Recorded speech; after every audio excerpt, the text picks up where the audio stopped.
Halo semuanya, perkenalkan nama saya Angel Katrina Sobu dengan NIM H0712411094. Pada video kali ini, saya akan mempresentasikan dashboard laporan penjualan yang saya buat menggunakan Tableau. Dalam tugas ini, saya diberikan 10 pertanyaan bisnis dan saya memilih 4 nomor untuk divisualisasikan ke dalam dashboard, yaitu nomor 1, 6, 7, dan 9. Dashboard ini dirancang untuk menjawab keempat pertanyaan tersebut. Keempat pertanyaan ini akan saya jelaskan satu persatu secara lengkap. Pertanyaan pertama yang saya jawab adalah, bagaimana perkembangan penjualan secara keseluruhan dalam periode 3 bulan terakhir? Jadi untuk menjawab pertanyaan ini, saya menggunakan line chart di pojok kiri atas yang menampilkan perkembangan total penjualan dari bulan Maret hingga Mei 2023. Di sini saya memilih line chart karena jenis grafik ini yang paling efektif untuk menggambarkan tren perubahan nilai dari waktu ke waktu. Dari grafik ini terlihat tren yang sangat positif. Pada bulan Maret, total penjualan tercatat sebesar 636.167 dolar. Kemudian meningkat di bulan April menjadi 718.774 dolar. Naik sekitar 13% dari bulan sebelumnya. Dan pada bulan Mei, penjualan melonjak sangat signifikan sehingga pencapaian mencapai 1.193.529 dolar. Artinya dalam 3 bulan terakhir, penjualan mengalami pertumbuhan yang sangat konsisten dan cukup tajam, terutama dari bulan April ke Mei yang meningkat hampir 66%. Jika tren ini terus berlanjut, maka dapat diprediksi bahwa penjualan di bulan-bulan berikutnya juga akan terus meningkat. Ini tentu menjadi sinyal positif bagi bisnis secara keseluruhan. Selanjutnya kita masuk ke pertanyaan ke-6, yaitu bagaimana distribusi penjualan berdasarkan kategori produk brand. Untuk menjawab pertanyaan ini, saya menggunakan visualisasi tree map yang ditampilkan di bagian kiri bawah dashboard. Jadi, tree map ini dipilih karena mampu menunjukkan perbandingan kontribusi setiap brand secara jelas melalui ukuran dan warna. Jadi, semakin besar ukuran kotak, maka semakin tinggi juga nilai penjualannya. Dan semakin gelap warnanya, maka semakin besar juga kontribusinya terhadap total penjualan. Berdasarkan visualisasi tersebut, terlihat bahwa Calvin Klein menjadi brand dengan penjualan tertinggi, yaitu sebesar 206.873.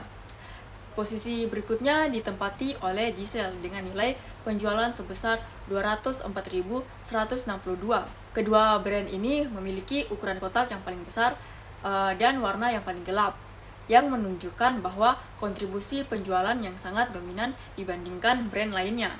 Selanjutnya terdapat True Religion, 74 Making, dan Carhartt yang juga menunjukkan performa penjualannya yang cukup tinggi dengan nilai penjualan berada di kisaran 170.000. Di sisi lain, Jones New York, Al Grey Kay, Levi's, Lucky Brand, Nautica, dan Harley juga memiliki kontribusi penjualan yang relatif lebih kecil, sehingga ditampilkan dengan ukuran kotak yang lebih kecil dan warna yang lebih terang. Dari hasil analisis ini dapat disimpulkan bahwa Calvin Klein dan Diesel merupakan dua brand yang memberikan kontribusi penjualan terbesar. Oleh karena itu, kedua brand tersebut dapat menjadi prioritas utama dalam pengelolaan stok, promosi, dan strategis pemasaran agar kinerja penjualannya tetap terjaga dan terus meningkat. Selanjutnya kita masuk ke pertanyaan ke-7, yaitu bagaimana perbandingan penjualan antara tahun ini dan tahun sebelumnya. Untuk menjawab pertanyaan ini, saya menggunakan grafik garis atau line chart karena jenis visualisasi ini sangat efektif untuk menunjukkan perubahan dan tren penjualan dari waktu ke waktu. Pada grafik ini, garis berwarna kuning mempresentasikan penjualan tahun 2021, sedangkan garis yang berwarna hijau mempresentasikan penjualan tahun 2022. Sumbu horizontal menunjukkan bulan dari Januari hingga bulan Desember, sementara sumbu vertikal menunjukkan nilai penjualan atau sales price. Di sini terlihat bahwa penjualan tahun 2022 secara konsisten lebih tinggi dibandingkan tahun 2021 di setiap bulan. Pada tahun 2022, nilai penjualan tercatat sebesar 232.110, sedangkan pada Januari 2021 hanya sebesar 124.753. Jadi hal ini menunjukkan bahwa sejak awal tahun, performa penjualan tahun 2022 sudah lebih baik dibandingkan tahun sebelumnya. Selama periode Januari hingga Desember, kedua tahun menunjukkan tren yang cenderung meningkat. Namun, peningkatan pada tahun 2022 berlangsung lebih signifikan. Penjualan tahun 2022 terus mengalami kenaikan hingga mencapai puncaknya pada bulan Desember dengan nilai sebesar 454,99. Sementara itu, penjualan tahun 2021 juga meningkat secara bertahap dan mencapai nilai tertinggi pada bulan Desember sebesar 231.530.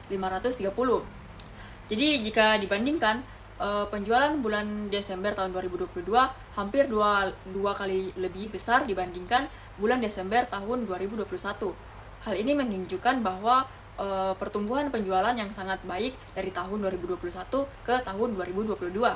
Selanjutnya kita masuk ke pertanyaan ketujuh, yaitu bagaimana performa penjualan pada masing-masing contributor. Untuk menjawab pertanyaan ini, saya menggunakan visualisasi peta dunia atau map chart. Jadi visualisasi ini memudahkan kita untuk melihat persebaran penjualan di berbagai negara. Semakin gelap warna hijau yang ditampilkan, maka semakin tinggi juga nilai penjualannya. Sedangkan warna yang lebih terang menunjukkan nilai penjualan yang lebih rendah. Bisa dilihat di sini bahwa Cina merupakan negara dengan performa penjualan tertinggi, dengan total penjualan sebesar 3.632.640. Hal ini ditunjukkan oleh warna hijau yang paling gelap pada peta yang menandakan kontribusi penjualan terbesar dibandingkan negara lainnya. Posisi kedua ditempati oleh Amerika Serikat dengan total penjualan sebesar 2.416.197. Meskipun nilainya cukup tinggi, kontribusinya masih berada di bawah Cina. Di sisi lain, Kolombia juga menunjukkan nilai penjualan yang sangat kecil, yaitu sebesar 2.399, sehingga terlihat dengan warna yang paling rendah pada peta. Berdasarkan hasil analisis ini dapat disimpulkan bahwa Cina dan Amerika Serikat merupakan dua pasar utama yang memberikan kontribusi terbesar terhadap penjualan. Oleh karena itu, kedua negara tersebut dapat menjadi fokus utama dalam strategi pemasaran dan pengembangan bisnis. Nah, itu tadi penjelasan dari dashboard saya. Jadi dapat disimpulkan bahwa penjualan dalam 3 bulan terakhir terus menunjukkan tren yang positif dengan lonjakan terbesar terjadi di bulan Mei. Kemudian dari sisi brand, Calvin Klein dan Giselle menjadi dua brand unggulan dengan kontribusi penjualan terbesar. Kemudian jika dibandingkan antar tahun 2022 secara konsisten lebih unggul dibandingkan tahun 2021 di setiap bulannya tanpa terkecuali. Kemudian dari sisi geografis, China dan United States mendominasi sebagai pasar utama, sementara negara-negara seperti Australia dan Spain masih menyimpan potensi yang bisa dikembangkan lebih lanjut ke depannya. Demikian presentasi dashboard laporan penjualan yang dapat saya sampaikan. Kurang dan lebihnya mohon dimaafkan. Wassalamualaikum warahmatullahi wabarakatuh.